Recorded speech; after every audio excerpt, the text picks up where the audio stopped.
Welcome back to Actually Useful, the podcast where we talk exclusively about the SpaceX IPO and how you too can spend your hard-earned dollars funding a inevitable AI bubble. Ariel, how we doing? Oh, bad. I think we both know today is going to be bad. What's the news? We've got a real bummer of an episode today. Today we're doing part 1 of private equity, and I feel like it's fated that we are recording this on June 12th, and today Elon Musk is a trillionaire, which is an unnatural thing that should not exist. That's how I feel about that. Just don't feel good about this at all. All right, well, let's get into it. So Mr. Elon Musk, whose past projects include doing lots of ketamine and pissing himself in an adult diaper at the White House, oh my God, has officially become the world's first trillionaire by massively overvaluing his company that ostensibly is for space exploration, but secretly is an AI. When was the last time they did space exploration? You know, I don't really know. I believe the business is now space exploration plus Starlink, which is the kind of Wi-Fi service provided by satellite, and now XAI, which makes Grok. So if you're looking to commit war crimes or create AI revenge porn, boy, do I have the IPO for you. Yeah, lovely times. So what are we talking about today? Today's topic is one that we have been preparing for quite a long time. We are going to talk about private equity, our favorite op. So we're going to break this into 2 different parts because there is a tremendous amount of information here. So we used a couple sources for this. We used the book Plunder by Ballou, which is a really great book. If you listen to this episode and you're like, oh, fuck, I should learn more about private equity, that's the book you want to read. We also use stories, particularly in part 2, from Bad Company by Megan Greenwell. And then Ed Zitron's The Hater's Guide to Private Equity is where we got a lot of our more recent information, particularly around recent tech deals. So I guess we'll start with why people should care about the impact that private equity has on our life. One of the malicious bits about private equity is that a lot of things that we blame for other factors are actually caused by private equity. You know, when we say oh, Amazon killed Toys R Us. Well, actually, no, private equity killed Toys R Us. They just pushed a narrative that Amazon was taking over market share. Or when you hear somebody say, oh, housing has gotten really unaffordable. It's well, no, private equity has created the affordability crisis. So even though you can't name a single private equity firm off the top of your head, if you're listening to this, they're involved in your life way more than you know. I'll give you a list of companies that went bankrupt as a direct result of acquisition by private equity: Toys R Us, Payless Shoe Source, Joann Fabrics, rest in peace, Aeropostale, 24 Hour Fitness, Neiman Marcus, Charlotte Russe, Claire's, David's Bridal, Hertz, Nine West, Shopko, Mattress Firm, Radio Shack, tons of brands from our childhood. And so I think what's important to remember as we go through how private equity works and some of the stories of damage it's done in different industries, even though I think a lot of this feels familiar, Toys R Us feels like it was sort of a bygone era. And I think by the time it was floundering is really when, a lot of listeners were not yet paying attention to how systemic forces affect us. We know housing is fucked. We know prisons are fucked. We know healthcare is fucked. And we're going to talk about how private equity was very much part of creating those problems, but also it's spreading. So as we get into the end of this episode and into the next episode, we'll talk about they're getting into news. They're decimating the tech industry. There's nobody who's safe from it unless you're in the particular elite corner of finance that is enriching themselves by using goods for the public. And Ariel, to your point, a lot of these examples we're going to be talking about have a more maybe flashy cause that you can point to. For Toys R Us, lots of people think it was just Amazon. I think for some of these other stories as well, whether it's private prisons or healthcare, obviously the enshittification of our government and democracy plays a huge role. But private equity is kind of this through line that has actually impacted so many areas that I wasn't aware of. Ariel has a lot more technical knowledge here, but reading through Plunder was very eye-opening for me.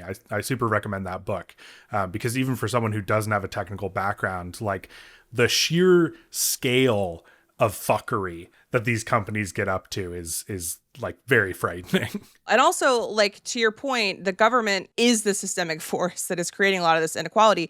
But as you'll see in part 2, what we'll cover is private equity is in bed with the government. They are one in the same. They're very tightly coupled. So the scale of this, private equity firms manage trillions of dollars and are some of the most powerful financiers in the world. So for contrast, the CEO of investment bank JP Morgan in 2021 made $80 million.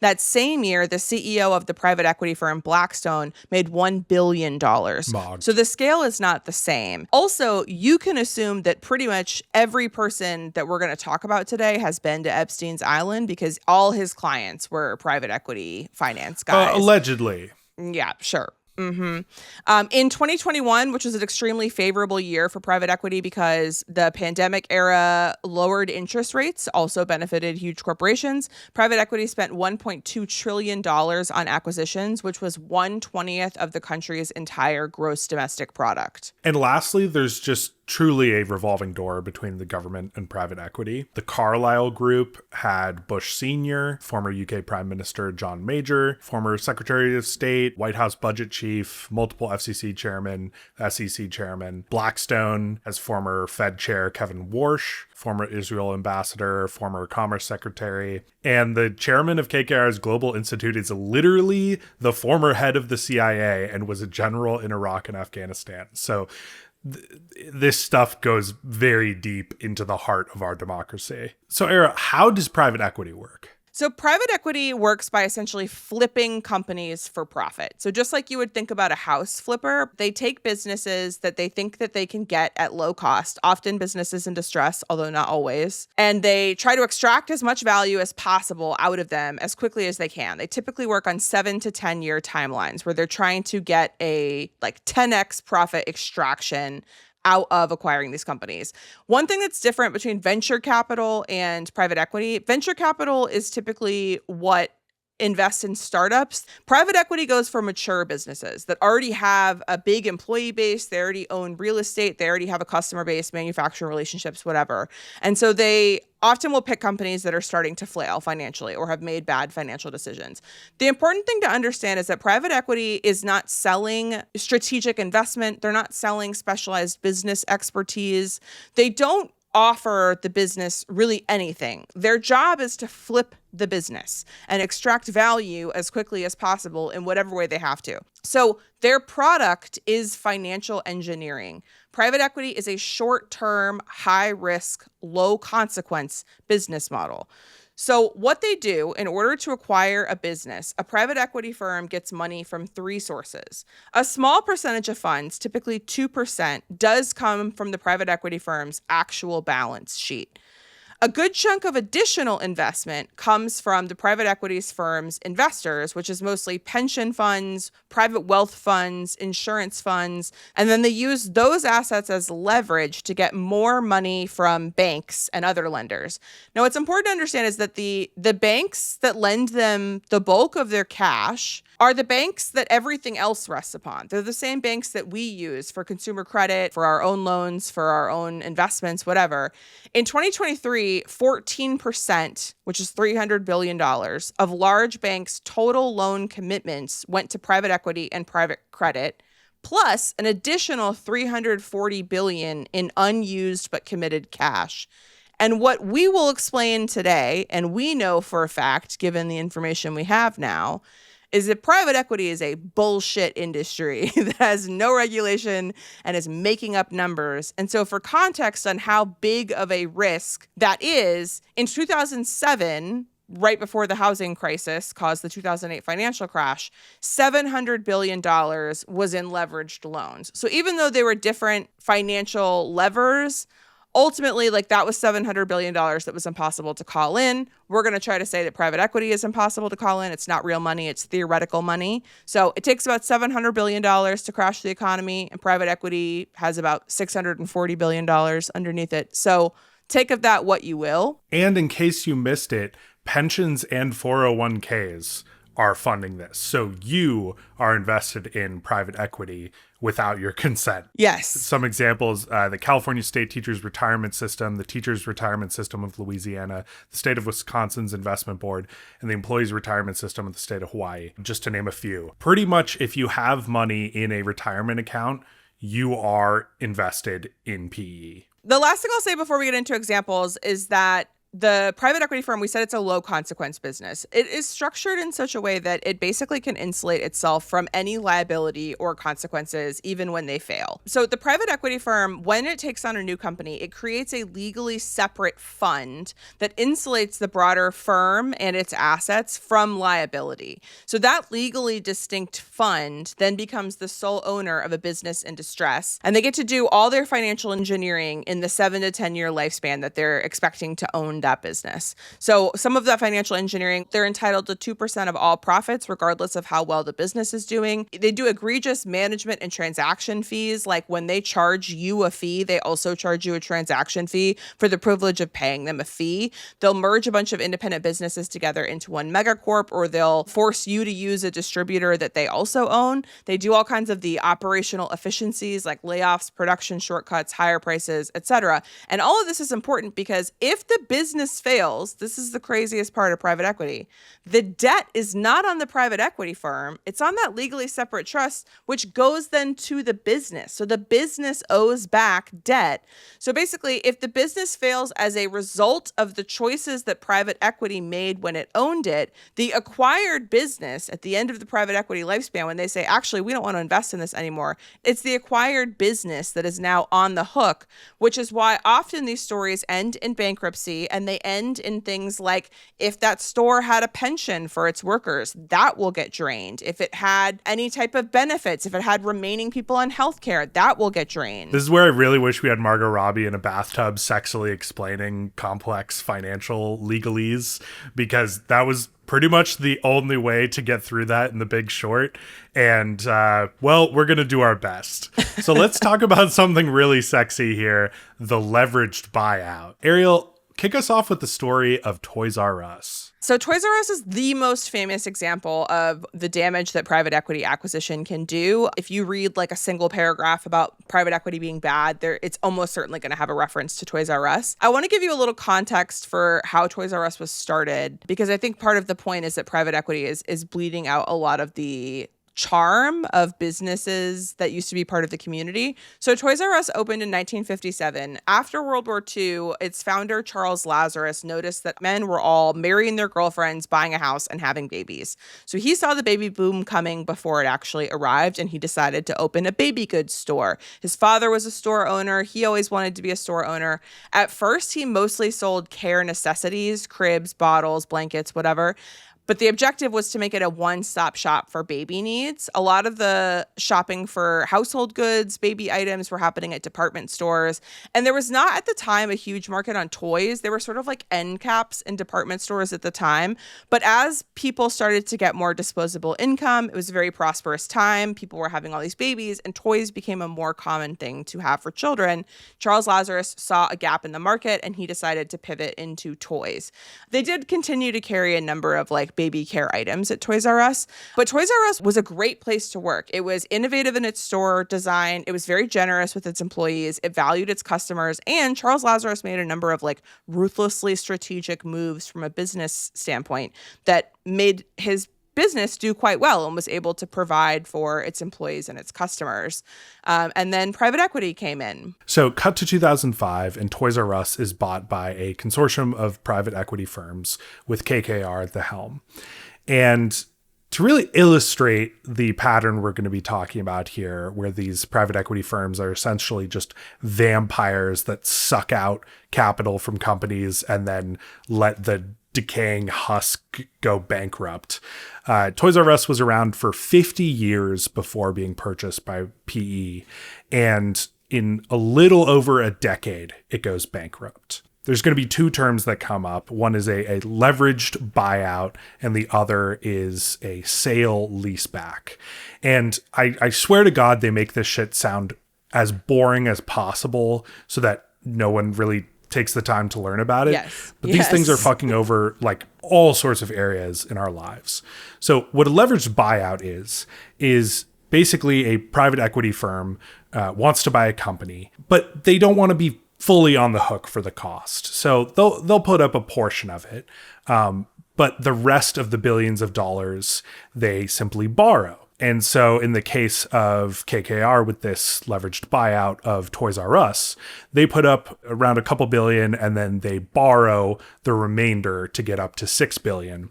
They buy Toys R Us, and then this is where the tricky move comes in. Instead of KKR owning that debt, they then add that debt to the balance sheet of Toys R Us. So now this company that they've purchased, they have all this debt that they have to service, and they start spending $500 million a year just in servicing the debt that they have. The other shady tactic that they employ that I mentioned is what's called a sale leaseback. So Toys R Us is this giant company with tons of brick and mortars, and it owns the land that its buildings are on. This real estate asset is really important because when times are bad, it gives them something to borrow against to be able to get through those periods. And it also means that they don't have to pay rent, and so they're avoiding that line item altogether. But private equity, when they get involved, they make Toys R Us sell all of their real estate. So this is a huge windfall for the private equity owners who now have, billions of dollars in sales of all this real estate. So they've done very well for their investment. They've made all this quick cash. But now Toys R Us is going to have to pay rent at each of its locations for property that they used to own. So now you've just created this entirely new line item of rent for all their brick and mortar. So let's review. Now they're saddled with debt that they did not incur, their owners incurred and then laid onto their books. And now they have to pay rent for property that they used to own. So to pay their debt and pay their rent, they now have to institute another favorite tactic of private equity, which is mass layoffs, benefit cuts, cutting hours, and all around stretching their employees way too thin. Stores which used to have tons of employees keeping everything nicely stocked and orderly are suddenly understaffed and become dirty and decrepit. They lose foot traffic. And this is the part of the story that I think gets lost, which is that people say, oh, Toys R Us died because Amazon came in and just, disrupted the industry. They were better at logistics. Toys R Us dragged its feet with creating an online presence. And well, that's partially true. It's not the whole story, because Walmart and Target were able to manage this shift to the online age, right? They had brick and mortar locations and they were able to invest into building out their online presences. Well, Toys R Us could have gone that route, but it was spending so much money servicing its debt and paying this new rent that it didn't have any resources to be able to invest into an online presence. I mean, just to give you a sense, in their last year of operation, Toys R Us still had $460 million in operating income, but it was spending $457 million of that in interest expenses alone. So Toys R Us is really struggling, but that doesn't stop its private equity owners from charging every conceivable fee that they can. They charge an acquisition fee for buying Toys R Us. They charge management fees. They charge transaction fees. They charge fees to service the debt that they incurred and then laid on Toys R Us. And eventually all of this, the staff shortages, employees being spread too thin, the locations becoming more run down, losing foot traffic, losing business to Amazon, the debt, the rent, the fees. Eventually it's too much, and Toys R Us in 2017 files for bankruptcy, just 12 years after being purchased by KKR and these other PE firms. Now, these private equity owners would have you believe that they lost tons of money during the Toys R Us saga, but that's just not true. Through these management fees, through the sale leaseback, they made millions of dollars. While the CEO that they installed made sure that he got his $2.8 million bonus and secured bonuses for his buddies, while the law firm that presided over this bankruptcy got $56 million, the 33,000 employees who had spent years of their lives making the company what it was, decades in some cases working for the chain, a company that is taking good care of people who have stuck around and become managers. They've been able to raise families based off their income. They got $2 million total. And this meant that each employee got an average of $60, 60, and just a total slap in the face from the husk of this company that they had devoted so much of their lives to. Yeah, and the thing about this is like the sale leaseback and similar fees, like they don't make any sense. Like there's no way that you can explain. Like Toys R Us owned the buildings that they had their stores in. There was $0. They did not have a line item for rent. They owned their building. There was no mortgage. They now have to pay rent on these huge commercial real estate buildings, or like the transaction fees we mentioned. They charge these 2% management fees, and then they also charge a percentage fee for processing the transaction of a company that owns you. And the only argument that they have for why that can make any sense is that because they're a business flipper, like in theory, at some point, you would be able to get some profit as a person who's a stakeholder of this business. But like, that isn't how it works. Like they just are making up fees for no reason, and everybody knows this is happening. But don't worry, private equity didn't stop with ruining the toys that you and your children love. They decided to come for something that we all need: housing. So prior to the housing crisis and the Great Recession, private equity wasn't really involved in the housing market. It's a pretty disparate business. It's hard to make that much money off of a single sale. And even by like 2011, there wasn't a landlord in the US who owned more than 1,000 single family home rentals. Well, that all changed. By 2013, Blackstone, one of these private equity firms, it bought more than 1,000 single family homes in a day. From 2006 to 2017, 5.4 million single-family homes transitioned from owner-occupied to rentals. During the Great Recession, all these people lose not only their homes, but also their jobs. Now they have to find another place to live. There's 9 million people who lose their homes and now have to find housing. Well, luckily, private equity is there to rent gouge you and give you the worst living experience of your life. Now, this all gets very complicated, but essentially there was a couple of government agencies who were responsible for trying to stabilize the housing market. They were created during the Depression, and the goal was to buy mortgages so that banks could have liquidity so that they could approve loans to individuals who could then become home buyers again. And this process would help stave off some of the worst effects of the housing crisis. Well, for whatever reason, instead, they decided to start bundling these mortgages and selling them so that only the wealthiest of investors could buy these packages of single-family homes. One of the agencies, Fannie Mae, goes into business with one of these private equity firms and starts making a percentage of the rent of these homes. Meanwhile, the private equity firm anticipates making $1 million per month from this deal. It's a really strange sequence of events. Obama tries to get this legislation passed that would have lowered the amount of principal that certain Americans had to pay on their mortgages, but the head of the Federal Housing Finance Agency blocks this because it would have been moral hazard. And then, surprise, surprise, when he exits government, becomes a fucking lobbyist for mortgage companies. They use the government as their own weapon, and this moral hazard is a great example. Moral hazard, the legal definition of saying I can't make that judgment because I believe it's a moral hazard, is supposed to be for instances where doing something once as the government is going to set a precedent that could end up becoming problematic for society. So it's like they basically were saying that it's a moral hazard because if we try to bail individuals out to let them keep their homes this time, then every time we have a financial crisis, they'll believe that we have to bail them out. And it's like, okay, first of all, no homeowner would believe that. We should just stop having financial crises.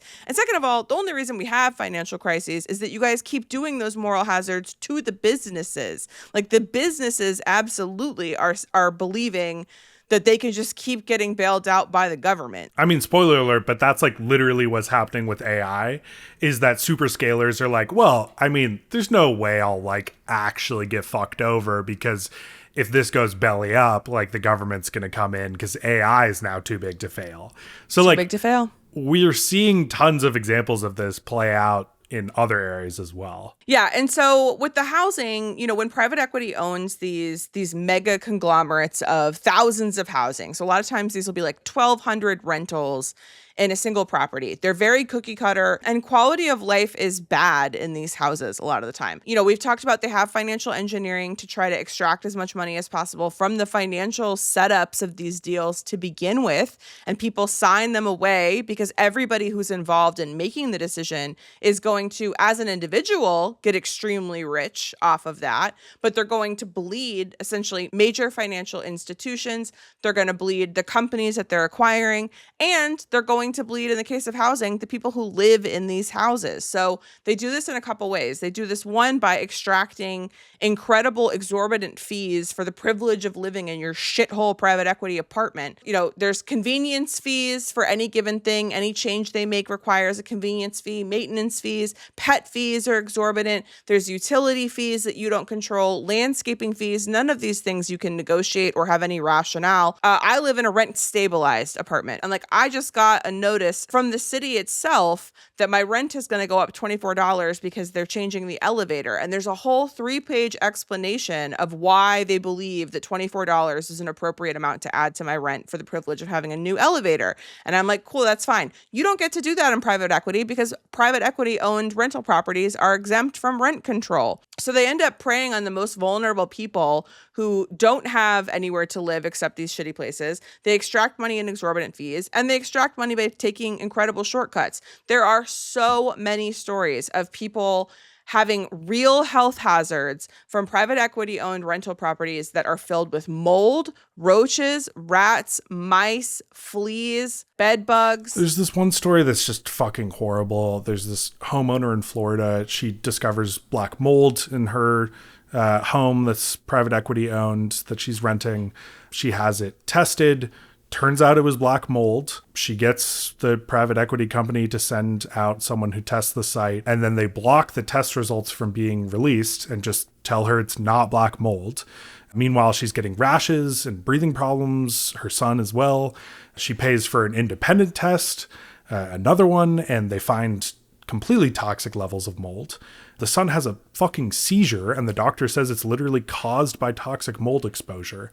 And they have to flee this house, and still private equity is completely saying it's not their fault. There is no black mold, and they're insulated from any liability for this. And this is, as Ariel said towards the beginning of this, because of their complex network of subsidiaries and shell companies that kind of move things around so that it's very hard to prove ownership. And if you ever successfully did sue them, let's say that the private equity firm says that they're worth $10 billion. Well, they've got that in 500 different funds. So even if they are successfully sued, a lot of times when you go to extract from the fund that's on the lawsuit, there's not much money left in that, and they can't actually pay out the settlement. The problem with these private equity owned rentals is that if you're someone who's trying to push back, if you're someone who's bringing the press, if you're bringing unionization efforts, if you're doing anything to push back by trying to assert your right to safe housing, they can threaten to evict you. Evictions, we won't get into, but evictions is a whole thing where basically if you have one eviction on your record, you will not secure housing.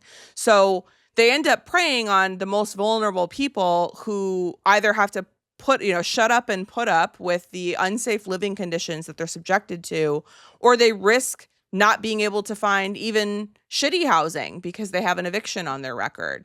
So there's really like not a lot of agency for these vulnerable populations. And they love it that way, which is why they're also deeply embedded in our healthcare and nursing home systems. So as we've mentioned, private equity loves a captive audience. And another more vulnerable population that does not have a lot of options are people who are going into nursing homes. Private equity has really gotten into healthcare, nursing homes, they've gotten into hospitals, they've gotten into health education. So for nursing homes, as an example, there are 15,000 nursing homes in the country. Over 1.3 million residents live in nursing homes. In 2007, Carlyle, a private equity firm, bought HCR Manor Care, which was the second largest nursing home chain. They bought them for $6.1 billion. Immediately, they started doing their financial engineering. They did a leaseback. They started to charge Manor Care for the real estate that they owned, that their businesses were operating inside of. HCR Manor Care is now paying rent that they didn't have to pay before, and the Carlyle Group has functionally broken even because the rent from these buildings themselves is now worth about $6 billion. So like they're good day one, essentially, just by doing this financial engineering. Manor Care had to spend over $500 million a year just servicing the debt they have from being bought by a company. That includes $61 million transaction fee for Carlyle buying them. It requires $27 million in management fees. By 2018, Manor Care had $7 billion in debt. That debt was on Manor Care's budget sheet, not on Carlyle's. And, the quality has gone down. There's hundreds of layoffs. There's tons of cost cutting. This nursing home chain had operated since the 50s, and they had to file for bankruptcy again as a direct result of private equity purchasing them. And between 2004 and 2008, 4 of the 5 largest nursing homes were all bought by private equity. They did this to everyone. And so when we're saying 4 out of 5 largest nursing homes, like that is a substantial portion of the total population of people who live in nursing homes affected by the cost cuts and the quality of life degradation caused by private equity. Yeah. So what does this look like if you live at one of these nursing homes? There was a 26% increase in health code violations between 2013 and 2017 for these PE-owned homes. And that was 3 times faster than all other nursing home facilities. They did a lot of cutting of hours of training and of skilled nurses at these facilities. Sometimes they would stop training new hires altogether. They started relying on licensed practical nurses instead of registered nurses who have lower training, lower number of years required to get the certification. And then PE firms started increasing the use of antipsychotics to control residents. So this can make residents more docile, but also can lead to premature death and can lead to people hurting themselves. One study from UChicago found that private equity ownership was associated with 20,000 premature deaths over 12 years. And the cost for patients somehow simultaneously rose 11%. Again, so much of this is paid for by us. They're like literally vampires sucking out the wealth of our country through pension funds, through 401ks. And in this case, 90% of the costs are paid for through us, through Medicare. And again, this is because private equity loves 2 things. It loves a captive audience and steady cash flows. Well, everyone gets old and sick. Everyone requires care towards the end of their lives. And they have a steady stream of income from government benefits. This story just is so fucking horrifying, Ariel, but at this one facility, this woman's grandmother, she needs assistance going to the restroom, and as private equity starts cutting staffing hours, the cuts means that she has to go herself. She's disabled and she hits her head while trying to go to the restroom one day, and the nurses just didn't report this. They didn't order a scan, and she eventually starts showing concussion-like symptoms. She's vomiting, complaining of headaches, and she dies from bleeding in the brain. And when the family sues the Carlyle Group, this private equity firm who owns this nursing home, they said they didn't own it. Manor Care, which is owned by Carlyle, is the entity they claim is responsible. They simply advise a series of investment funds who own Manor Care, so they can't be held responsible for this. And a court agrees with them, and this family doesn't get any sort of damages. So again, these are the most vulnerable people and patients out there. These are people who did not choose any of this for their families. They're just trying to get care for their loved ones at the end of their lives, and this is what we're giving them. And this leads us to like one of the most egregious examples of private equity, and just like one of the honestly most evil implementations of this, which is how they fucked with private prisons. So the TLDR is private equity is making prisoners pay for their own imprisonment. This plays out in a few different ways. One of them is through prison phone companies. So for example, there's this group Securus, which is owned by Platinum Equity. Again, this long chain of confusing ownership. Basically, they got involved in handling the phone calls for prisons. And instead of prisons paying them for their service, they pay prisons for the privilege of charging their prisoners for calls. Then, to make sure the incentives are all aligned, they give the prison about 94% of the revenue from inmate calls. So now everyone wants to charge prisoners as much as they can. Some prisons are charging $12 to $25 for a 15-minute call. According to the ACLU, inmates earn on average between 13 cents and 52 cents per hour nationwide.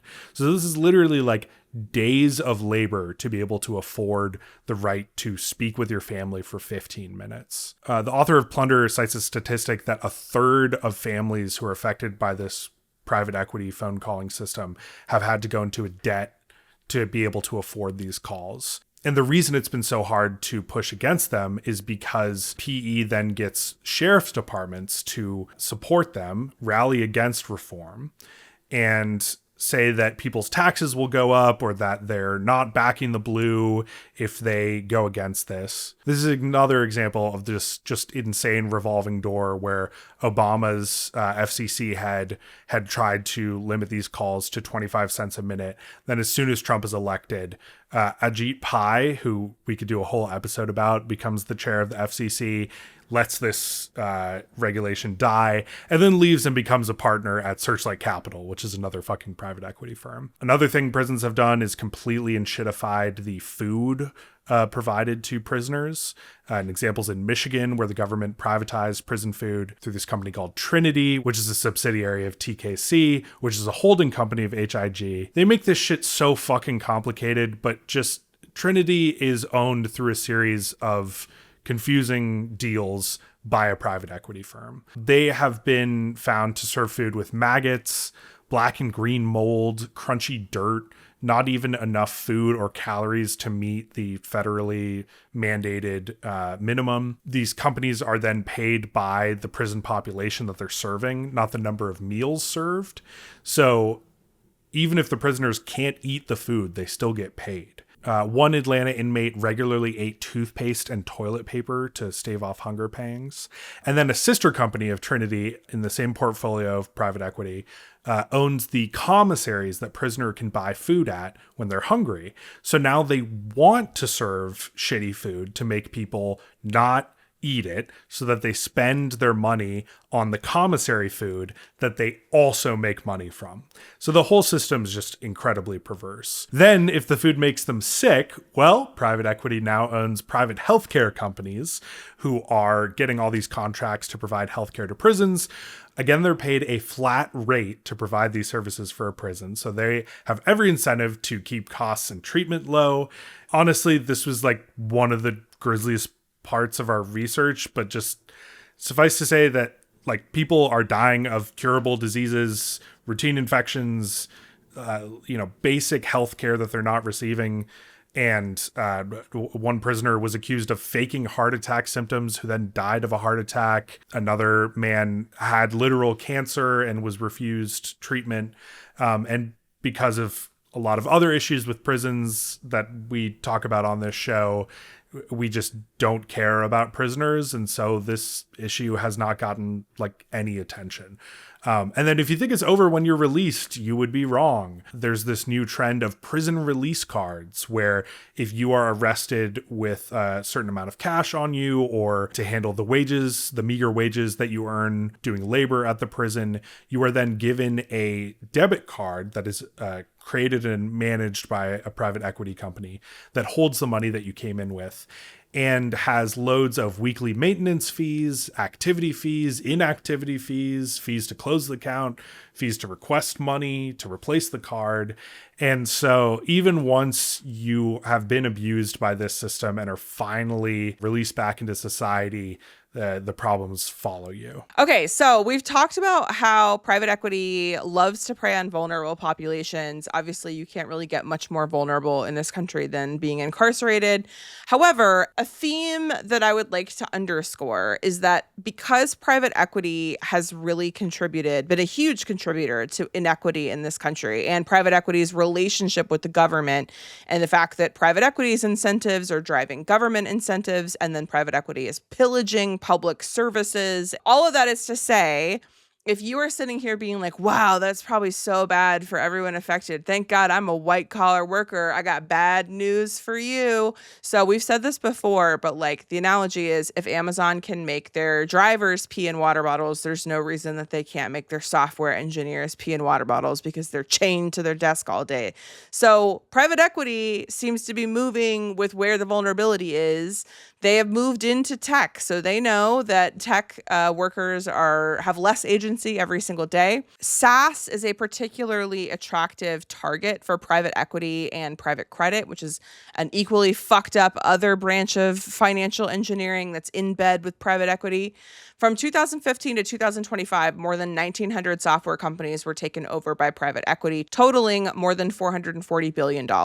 They like SaaS because the revenue is sticky and predictable. These platforms, which is think HR software or accounting software, things that are really embedded in your workflow and are very difficult to, suddenly extract. If you're the business customer, it's hard to decide, fuck it, I'm going to get a different HR software. So they're sticky, they're hard to exit. And then they're subscription models. So they offer consistent revenue, where you can really see this in the tech industry today, especially with AI companies.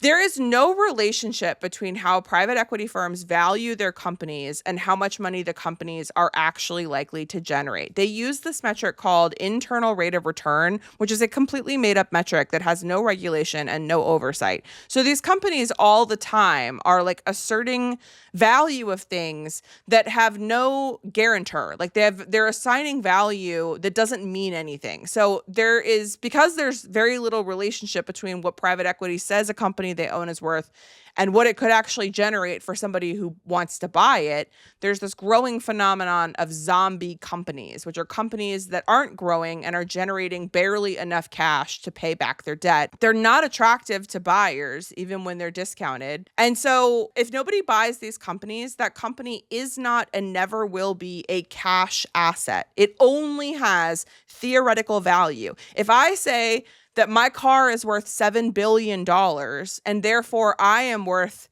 $7.00001 billion, I've completely made that number up. If no one's going to buy my car for $7 billion, then I don't have $7 billion. And that's what private equity is doing. These assets, these zombie companies, they only have theoretical value. They can never be made liquid. And so think back to that stat we said at the beginning, that there is $640 billion that is running through our consumer bank system that is dependent on private equity getting to be able to service these loans. And so they're making up the theoretical value. So don't be surprised if that has impacts down the line. Tech is also where you see most clearly that private equity firms, which again have no business expertise, their expertise is in financial engineering.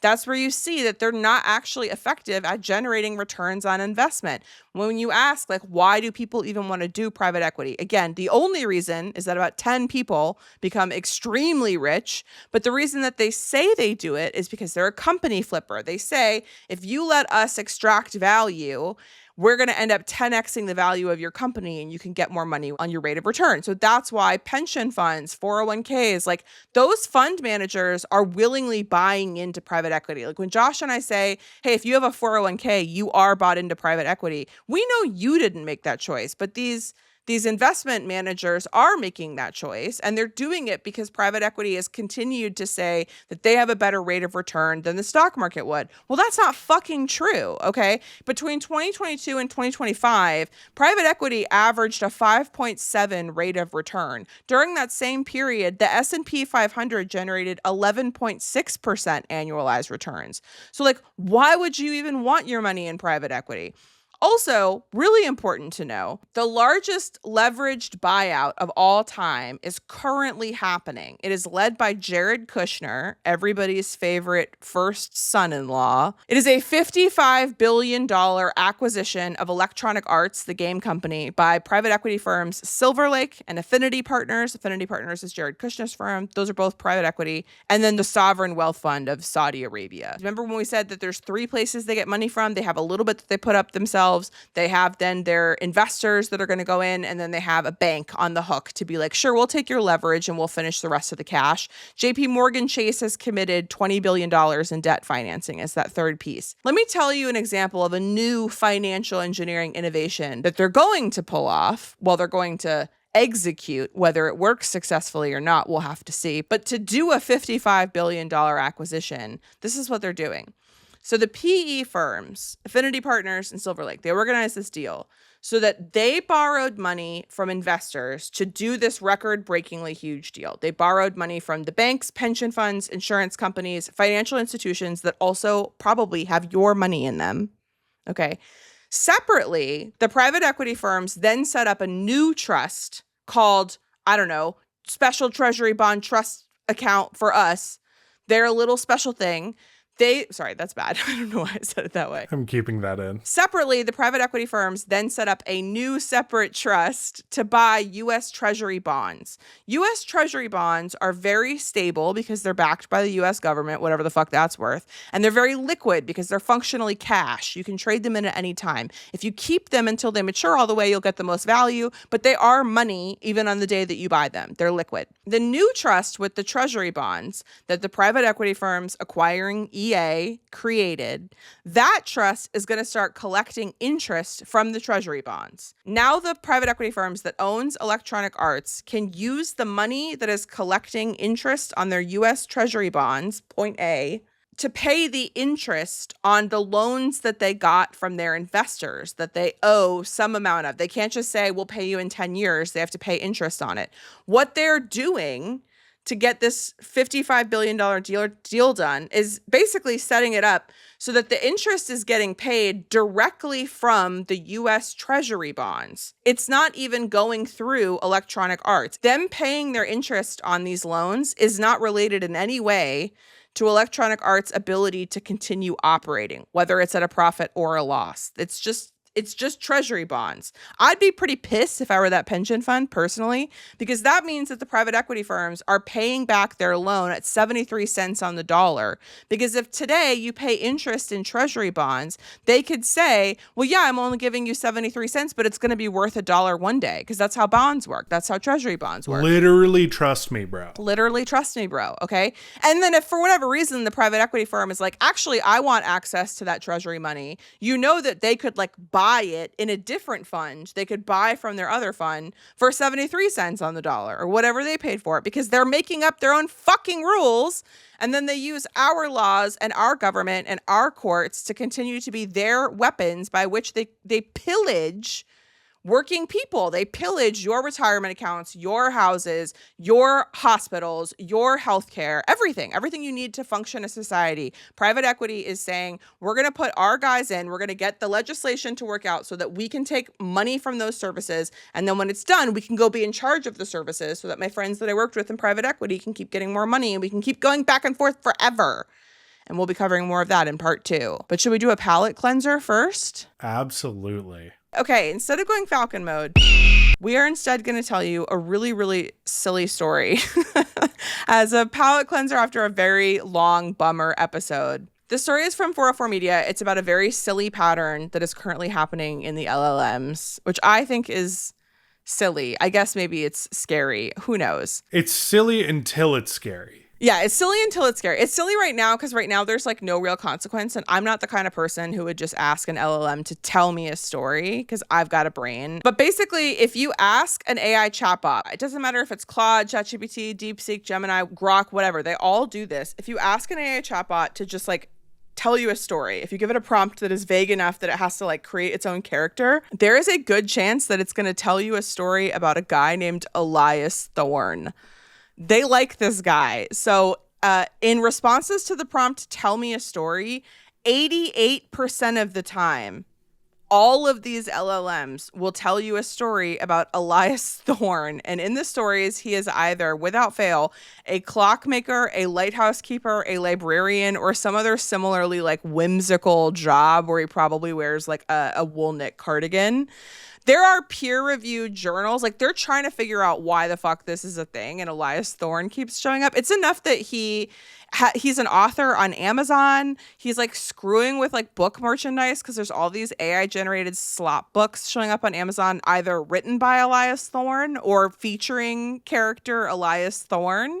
There are peer-reviewed journals that are about Elias because they're like, what's up with Elias? There's a peer-reviewed journal titled Elias in the Lighthouse Again?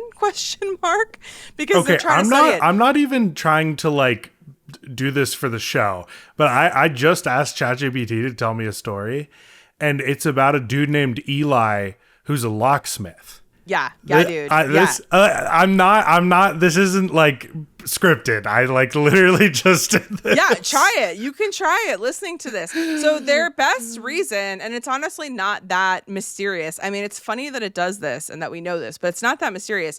So like researchers' best estimate, the researchers' best hypothesis for why this is that these AI chatbots, these LLMs all use the same training data. And so a lot of them, when they rely on fiction, a lot of these use a training data from Wild Chat, which has like 1 million ChatGPT interactions that's used as a training data. And basically, like literally, guys, the reason that he keeps coming up is because so much of what is in the Wild Chat training data, which comes from people's, like actual human people's organic interactions with ChatGPT, is so bad. Like it's so violent and sexualized and inappropriate and does not fit their content controls, whatever content controls are left these days, that like whatever mention of Elias Thorne organically from, I'm assuming someone's brain, some human's brain, that was like one of the few safe things that like could sort of rise to the top amongst all the like violent pornography that was naturally happening in these chat interactions. And so that's why, and he's like now you can go on YouTube and look him up. He's in AI slop videos where he's like, there's news articles about Elias Thorne. This is like a whole phenomenon. It's very strange. This is wild to me, dude. I honestly did not know anything about this story, and this is really fucking with me. I feel like you were not as whimsified by this as I was expecting you to be. You seem quite horrified instead. Well, because this is like the ghost in the machine, bro. Yeah, I don't even believe in that. You know what else is funny? The first AI model, famously, her name's Eliza. Isn't that crazy? Yeah, her name's Eliza. Like, I don't like that. She was named after My Fair Lady. She's coming back to haunt us. She could be. If I were her, that's what I would do. The first thing people used Eliza for was as a psychotherapist. So this woman has been doing emotional labor for men her whole life. Literally. And speaking of doing emotional labor for men, Ariel's going to have to talk me off the ledge after this episode. We super appreciate you guys coming along for the ride with us. We know this was a dense episode. We'll get into some more of the horrific things private equity is doing next time. If you guys have any questions, comments, concerns, encounters with Elias Thorne, you can email us at heyactuallyuseful@gmail.com, or we're on most social media at actuallyusefulpod, and we'll see you next time. Bye. Actually Useful is part of the Industry Plant Podcast Network. It's co-hosted and created by Ariel Butters and co-hosted, produced, and edited by Josh Stretton Carlson. If you like the show, please consider subscribing to our Substack or YouTube, or give us a follow on most social media platforms at Actually Useful Pod.